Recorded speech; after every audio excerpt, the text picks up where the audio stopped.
Iran ilitoa kofi zito mbele ya uso wa Marekani, anasema kiongozi mkuu.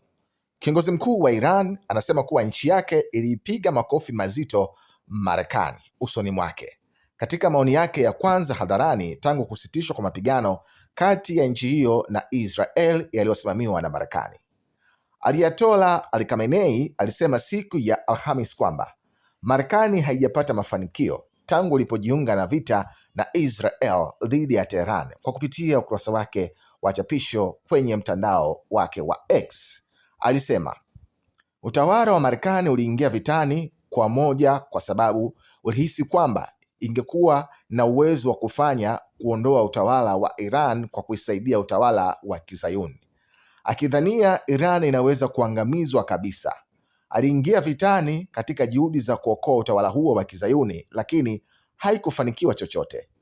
Jamhuri ya Kiislamu iliishushia kipigo kikali Marekani, ilishambulia na kuisababishia uharibifu katika kambi ya anga ya Al Udeid, ambayo ni mojawapo ya kambi muhimu za Marekani katika eneo hilo. Tehran ilishambulia kambi ya kijeshi ya Marekani nchini Qatar siku ya Jumatatu. Shambulio hilo lilionekana na Marekani kama jaribio la kujibu shambulio la weekend la Amerika kwenye tovuti ya nyuklia za Iran bila kuzidisha hali hiyo. Donald Trump alijibu kwa kuita shambulio la Iran kuwa ni dhaifu sana na kudai kuwa alinasa makombora 13 kati ya 14 yaliyorushwa.